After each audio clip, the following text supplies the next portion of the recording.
Let one first establish oneself in what is proper and then instruct others. Such a wise man will not be defiled. As he instructs others, so should he himself act. Himself fully controlled, he should control others. For oneself, indeed, is difficult to control. From the Dhammapada. Hi, it's Margaret Maloney, and welcome to the Death Dhamma podcast. I'm a Buddhist practitioner out here in the world, having experienced the loss of my loved ones and knowing how much my Buddhist practice helped me on my grief journey. And now, together, we have this safe space to discuss death, dying, grief, and the Buddhist teachings that help us really understand attachment, impermanence, being compassionate, being death ready, what it means to live a life so that we can have a peaceful death. Yep, it's a big topic, and we're going to take it on together. Let's go. Does the passage you just heard from the Dhammapada mean that we are not able to help others unless we are fully qualified? It depends on what it is you are doing and what it is you are teaching. Additionally, we are instructed to make sure that we do not neglect our own well-being. Another passage from the Dhammapada states, "For the sake of the other's welfare, however great, let one not neglect one's own welfare." To say that you should be established in what is proper and be fully controlled is more specifically about teaching the Dhamma. The Buddha did not want uninstructed, uncontrolled, ungrounded monks or nuns, intentionally or unintentionally, leading others down the wrong path or spreading false Dhamma. This makes so much sense in our various ways of working. I am thinking of who we are in the secular world. We work with some type of craft or skill, and hopefully we grow. We start out as beginners, and some, but not all of us, evolve into experts. Depending on your craft, the journey from beginner to expert varies. Along the way, you are contributing, and possibly along the way, you are helping others. Because this is a secular example, for the most part, if you were not doing a good job, you would know.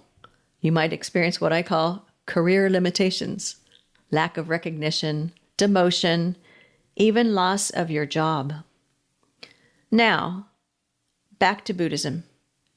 You are probably wondering how I am going to tie this in with Bodhicitta and Bodhisatta, or Bodhisattva, or as some say Bodhisattva, as I just did, like karma or kama, Dhamma or dharma.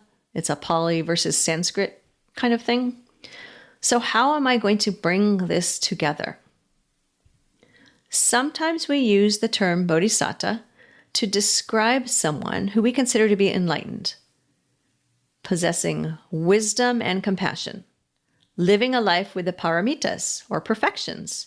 It's a compliment, a way of expressing admiration. In a Lion's Roar article from 2018, entitled Modern Day Bodhisattvas, Pema Chodron makes this statement. There's an ideal in the Buddhist teachings called the Bodhisattva. Bodhisattvas are people in life whose purpose is to alleviate suffering. She is specifically referring to Father Gregory Boyle, founder of Homeboy Industries in Los Angeles, California. You don't have to be a Buddhist to be a Bodhisattva. And now you see why we are considering this idea. This season is about those who help others become free from suffering. At this point, it's only fair for me to state that across our various Buddhisms in the world, the term Bodhisattva can mean more than one whose purpose is to alleviate suffering.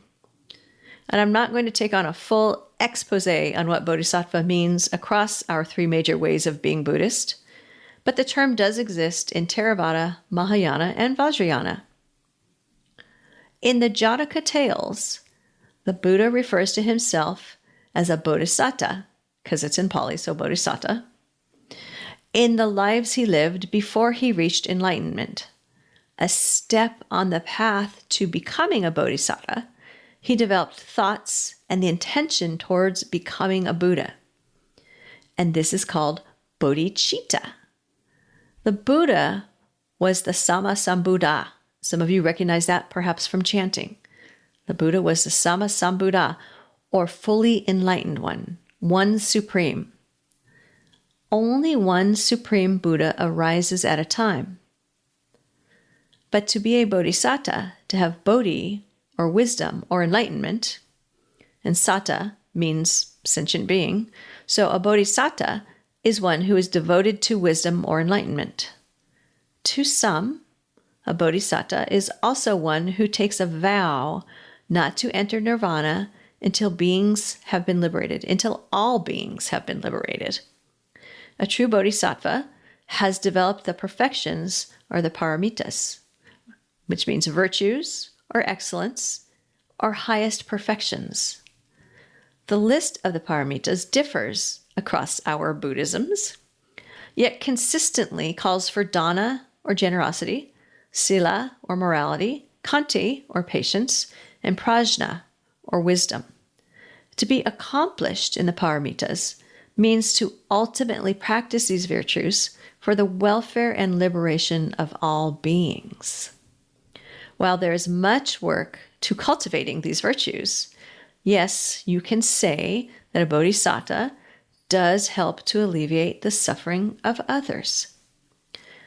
Back to the secular world for a minute. You might vow to become the best in your field. For the purpose of analogy, we might call that bodhicitta, career bodhicitta. You have developed the mind, the intention. You have developed bodhicitta. I do not use this example to make light of the spiritual effort it takes to move forward on the path. And as you move forward towards becoming a bodhisatta, you take a vow. And in Buddhist practice, there is a bodhisattva vow. There are multiple versions of this vow, but you are expressing your commitment. Here's an excerpt from The Wise Heart by Jack Kornfield. Suffering beings are numberless. I vow to liberate them all.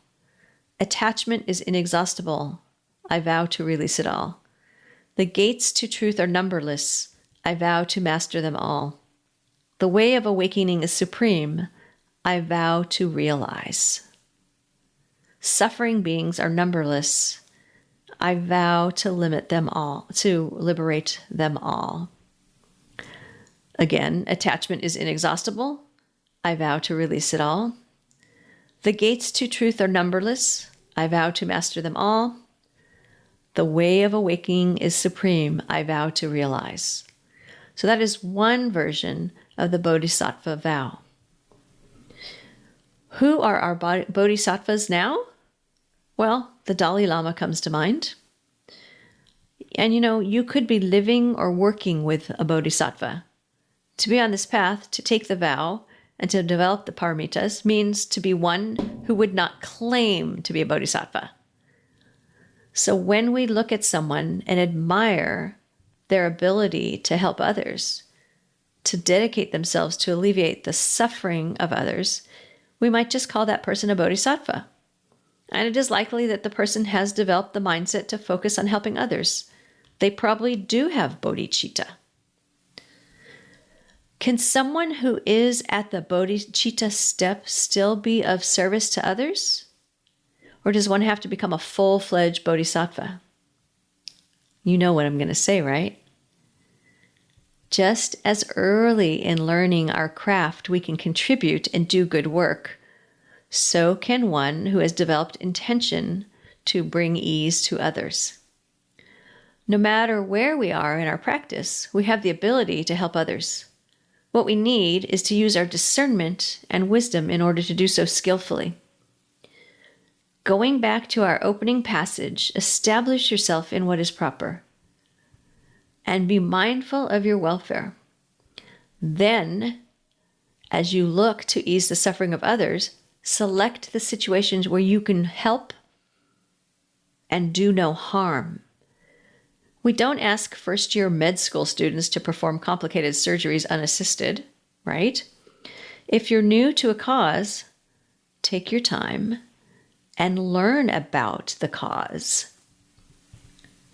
or hire experts who have more developed understanding in this way, so that even if you want to open up a nonprofit, you have someone with you who knows the way and can help ease the suffering of others and not bring harm. So you can develop your intention to help grow your skills and knowledge, and with hard work and dedication, you become an expert.